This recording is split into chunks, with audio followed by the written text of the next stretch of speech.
Tad Brown, CEO, Houston Rockets. 12th year with the Rockets? 02, so coming up on 14. Feels like 15, feels like 20. Feels like 15. 11 as CEO with the organization. So just broadly, how has the league changed since you first came in? Good question. In some ways, not much. In other ways, quite a bit. And I'd say the ways that it's changed the most is just how immediate everything is all the time. Is that a social media issue? Or It's a social media issue. It's a distribution issue. Yeah. It's a sharing of information issue. It's really teams understanding that it's in everybody's best interest to grow the pie, to make sure that we're working together to grow the revenue base, which is in the best interest of the clubs as well as the players, as well as just the networks, the social media cycle, how many different distribution mechanisms are coming into the league now, the international distribution with Tencent, with Weibo, with the new Snapchat that's coming out, with the new Snapchat stories and what's been happening. But it's really, when I first started in 02, it was much more of a traditional media, local news, cover the team, try to make sure you got the local guys on your side. Now you're trying to make sure you understand all the different sites and all the different bloggers and all the different national and international writers, distribution points that you have to be aware of to make sure that you're putting your team out there in its best light. An evolving business organism, to be sure, but from the media perspective, what does a rights fee deal look like 20 years from now? We can circumvent a lot of lawyers if you had the right answer to that. But is it a mobile? Is it a tablet? Is it a Google Snapchat new content play, or is it just an I don't know and I'm not even going to talk about it? Well, I think the last point is probably the most relevant. Sure. But I still am a believer, and maybe it's because you and I are kind of in that stage of our lives where I'm just a believer that the traditional broadcast medium, especially as it relates to sports, is still going to continue to grow. And grow by a standpoint of it's really the only appointment viewing television that is left. I mean, and you still see the numbers that come out. The live sports events, the major live sports events, are still the ones that draw the biggest numbers, with the exception of maybe an Academy Awards or a Grammys here or there. But it's really live sports, and it's not only live national big events, it's your local sports. It's the men and the women and the kids who want to get home to watch the Rockets play on a Tuesday night at 7 o'clock because they know that they want to see that game. They don't want to just, see it on clips on the evening news. But it's going to include a lot more elements. I think, and we've gone through this with our most recent negotiations with AT&T and DirecTV. Even though the content distributors right now and the networks don't know exactly what to do with some of the rights that they're securing, they know that they're going to need them because they're going to have to expose them in the future. And that's where I think we're going to see a lot of kind of I don't knows come up, because think about the things that have come up in just the last 2 years that we didn't even know about. Bill Koenig from the NBA was with John Stankey from AT&T, and they were talking about this year's kind of change in the NBA League Pass provision, where you can literally get the game up on Twitter, click it, pay $6.99, and watch the rest of the game. So the majority of their rentals are actually coming after the game starts because they're hearing about it from another area, but then they want to watch it right away. So I just think that sports is not going anywhere for someone like me and my kids.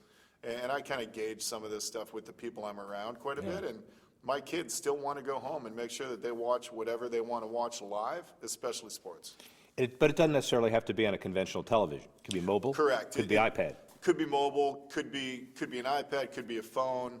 Could be whatever the next generation of if we knew it, by the way, we wouldn't be here. We'd be at the patent office, right? That's right. We'd be playing golf at your place. That's right. But you don't know exactly what the distribution mechanism is going to be. I do think, though, that the home viewing mechanism, for the most part, is not going to go away, and I think a lot of people are betting on that. But there is going to be, like me and you, as we travel, there's no question, the more access I get from more systems that I am tied to, the better for me. So let's talk about that devil word, decouching, and now we have conferences that focus on that word. Not as bad, I would assume, basketball, because you're talking about 20,000 seats, but you're also talking about the suites and everybody in the experience versus the powerful television, mobile, that may keep people at home. Where is the dynamic? Where is the breaking point? Everybody glibly says we've got to improve the experience on the television side and in the arena side, but is there a trade-off, and how do you deal with that trade-off? I'm not sure there is a trade-off. Good. We haven't seen it yet, but I will say that we've changed our in-game experience to represent more of our at-home experience. So when we remodeled Toyota Center, we basically created the largest television screen you can get. When we were saying, okay, what will keep us from getting our fans activated and providing them value for their experience in Toyota Center? Well, number one is they want to see games where we're winning. So we have to put a great team on the floor, and that's where we always focus on, number one. But number two is, how can you differentiate yourself, or how can you make the experience better in the arena? And we understood right away it was, you've got to have a better viewing experience and a better interactive experience with the people who are there, and make that upper bowl customer be just as engaged as anybody else that's sitting down by the floor, because there's only so many seats in a building like ours. We're 18,000 seats. We're one of the smallest arenas in the league, which is great because it creates that communal environment, and that really, you're right on top of the action. But you also have to make sure that everybody's engaged. So when we redid the scoreboard, it was literally designed as, how do we then create this so that we're using that to create more interaction with our customers during the games? Probably very similar to what you've seen at Texas Stadium or the AT&T Stadium in Dallas. And everywhere else. And the interesting thing from your dynamic as well is there are 52 Major League, Big Four, arena stadiums that are set for renegotiation over the next 10 years. Their bond period is over, et cetera, et cetera. You're done with the modernization for a certain amount of time, but everybody is facing the issue of what does the new arena look like and what's the partnership look like, et cetera. How do you stay flexible enough while making long-term financial commitments? I think it evolves, and it evolves organically. And you're right, the buildings that come up and the buildings that come up for renovation, as you know, sports many times, or entertainment's Me Too kind of stuff at various times. So you'll see actually replications of kind of the same boards coming into these new buildings, or the same studios that they're putting in place, or the same hospitality areas that are much more customized for people, various segments within the buildings. But it really is, it kind of gets back to what this conference is all about. It's understanding the information that's given to you, so that when I'm talking to you, you're interested for things that provide value to you and your experience with our organization that may be completely different than the person that you're bringing to the game. So how do I use the information that you're providing me to make sure I give you back the value you want? And it's really an ongoing it's really an ongoing issue that we have to pay attention to. It gets right down to, how much information are you gathering from the customers you're involved with? How much are you providing them as far as changes to their experience? Because your experience one year, you may want to have one experience one year that's different than the next. And it's an ever-evolving thing. Shift gears for a couple of minutes. You're China's team, and it's not just because of Yao Ming. How did it happen, and how do you sustain it? It started in 1994 when the first broadcast in China for a live sports event, or for a live basketball event, was the Rockets versus the New York Knicks in the NBA Finals. And that kind of established that fandom, if you will. And then when Yao came on board, certainly it cemented us as China's team. But then it was really interesting, because after Yao retired through, unfortunately early because of his injuries, we had a period where we were still growing in popularity in China when Yao wasn't even playing for our team anymore.